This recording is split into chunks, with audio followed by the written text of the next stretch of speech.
absurd fatwa, or so-called fatwa, that if this is not some made-up lies by a Christian who asked the question, but regardless, I'm going to assume that this is correct, and I will still refute it for him. As we've seen already, folks, and brothers and sisters in Islam, during the biblical days, there were no real standards on sex. Moses and his men raped girls who were as young as 3, and they were ordered by God in the Bible, according to the Bible. I do not believe this is true, but according to the Bible, they were ordered to kill all non-virgin girls and all the boys, of course, which violates the Bible's first command of thou shalt not kill. But that's another subject. But as we've seen, non-virgin girls were killed, virgin girls as young as 3 were raped, and all boys and men and women were killed. So as we know, as we clearly see rather, there was no standards on sex.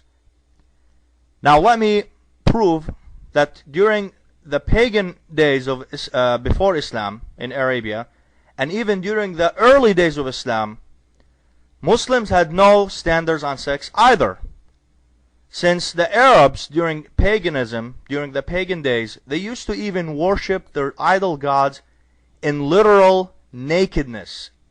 Nakedness, exposing your private parts, whether you're a man or a woman, was something not big deal among the Arabs. It was okay. People used to see each other's naked, and they did not care.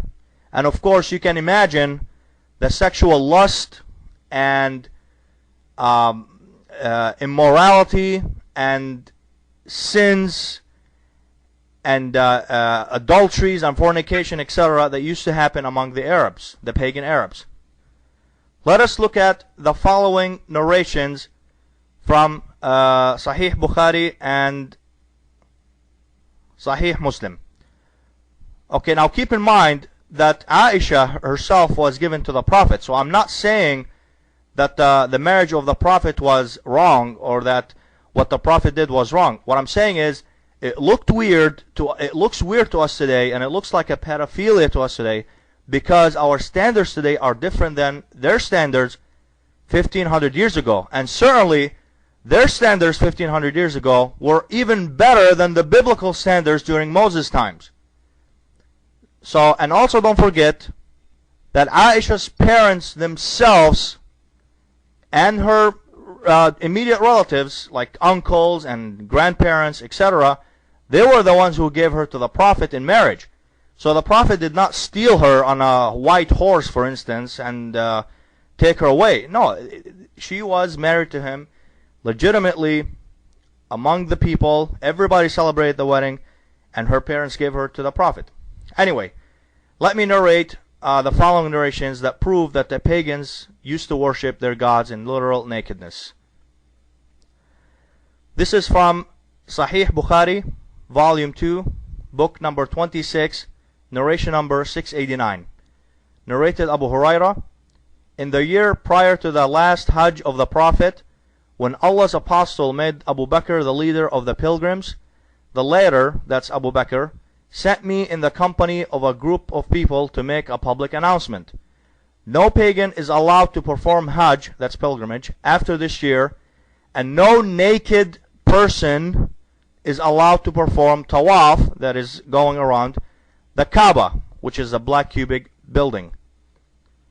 Also, let us look at Sahih Muslim, book number 43, narration number 7179. That's Sahih Muslim, book number 43, narration number 7179.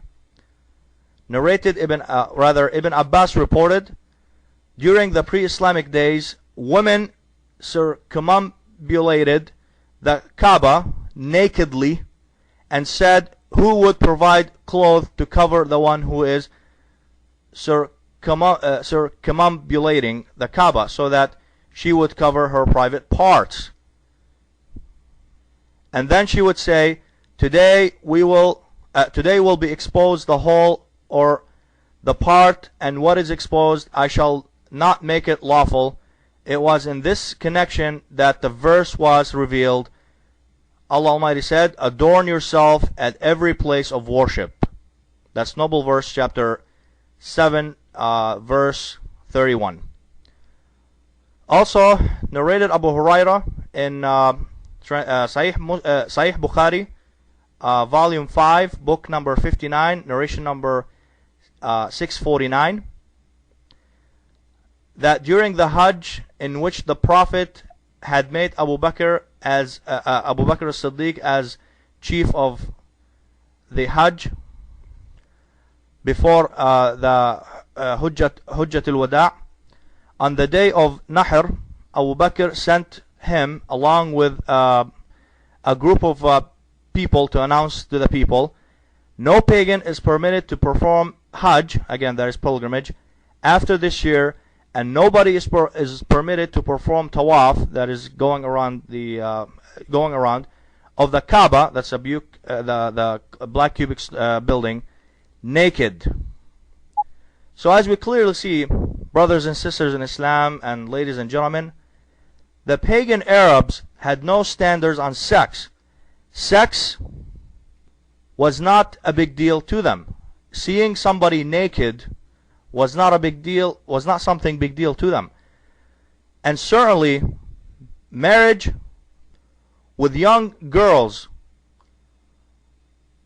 during the biblical and Islamic days was something common. Even today in our world, we have people in the Amazon, in Brazil, and Africa, and Far East, in Asia, and Middle East, that people do marry at young age. In fact, on my website, I have provided, a Muslim sent me an article that a girl, a 9-year-old girl from Thailand, gave birth to a baby when she was 9 years old. That means she got pregnant at the age of 8.